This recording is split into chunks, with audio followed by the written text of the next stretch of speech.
We're now with the Finance Department, and Mr. Riebling has switched sides of the table.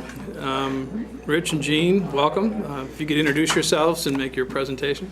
Thank you, Mayor. I appreciate this opportunity to talk about the Finance Department budget. I'm Rich Riebling, the Director of Finance, and with me is Jean Nolan, who is the Deputy Director and is going through one of his many budgets he's done for the city, and 40? Invaluable. 40. It's the 40th budget that Jean's worked on with the city, which is pretty amazing. And I'd like to also just recognize all the great staff I have in the Finance Department. My other Deputy Director, Talia Lomax O'Neill, who also serves as the Budget Director, who is working in her office on budgets as we speak, rather than be here. But the entire finance leadership team, and also just the employees of the Finance Department, we have seen a number of reductions in our staffing over the last several years, and with that, I think we continue to provide a great level of service to the public and to the government in general, and appreciate that. The past year, just very quickly, has been an interesting one for us. I think one of the more interesting assignments for us was the Treasury Office assuming the responsibility for the collection of some of the tourism taxes. You might recall there were some issues with the collection of those, and sort of seamlessly, the Treasury Office has brought in some personnel, and we're collecting those revenues. We're putting an audit process in place with the hotels to make sure we are collecting all that we're entitled to, and it seems to work very well with collections up in that area. And other than that, we've had I think a good year in terms of fiscal management. The city's maintained our strong financial bond rating, as well as something that's dear to me, and I know something that's important to you, is that we've seen our reserves grow to a level that is high as we've seen since prior to you taking office. So we're sort of been through as you talked about earlier this morning, sort of the really difficult economic period, and we're forced to use some of our reserves and draw them down. And now, as the economy's gotten better, we've got our reserves back up to the highest level they've been in a number of years. Something which I know everyone in the finance takes pride in, and really important for the city going forward. And with that, we will, as we have every year, I think we'll be able to absorb the 2% reduction that we propose for departments, and by not filling some vacancies and just streamlining our operations. And so, again, shows the good hard work of our employees. And with that, Mr. Mayor, Mr. Deputy, if you have any questions, I'd be happy to address. Could you talk a little bit about, I know we'll be talking about this more formally as the budget's unveiled in the weeks ahead, but how has the revenue picture in Metro changed from, I guess, over the last couple of years? By the way, I'll make a few comments, and I may ask Jean if he wants to add anything to what I'm going to say. As you know, Jean has been doing revenue projections for the city for a number of years and has a lot of history in that. I think what we've seen, obviously, the sales tax is a big number for us, and it really took a hit during the Depression. People just stopped buying stuff, and so we saw our sales tax numbers decline precipitously, and we're now back to levels where we were in 2008, and actually this year, Gene, I think we're going to see a little increase over our projections. Yes. I think we're at like 6 or 7% now. And property tax has been pretty steady. We've not seen decline in property values that you see in a lot of other communities. And so if you take out obviously any tax increase, but just generally speaking, our property values have held their own, and so our property tax collections have generally stayed flat. We just haven't seen the growth that you would have seen in the past, but we're starting to see some of that now as well. Okay.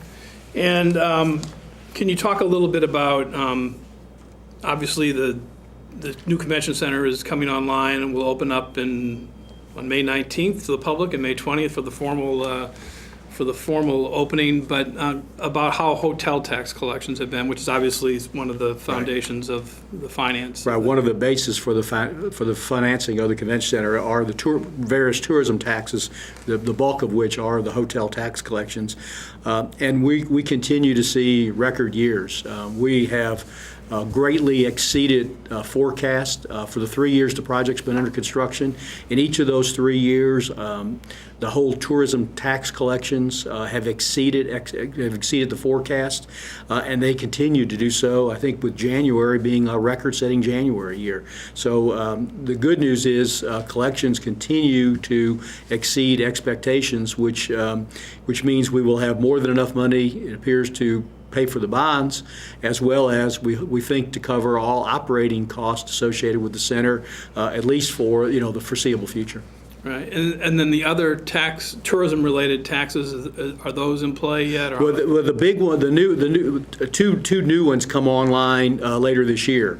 One of which would be the state sales tax recapturing. We'll be able to recapture all of the state sales tax that is generated at the new convention center and the Omni headquarters hotel. Under state law, we're entitled to capture that, and we'll get those. The applications are in with the state now, and we'll start capturing that once they come in operation. Obviously, you can't until you start being open, you can't get it. So we'll start getting that money in June for the convention center, and then in probably November, the month after the Omni is anticipated to open.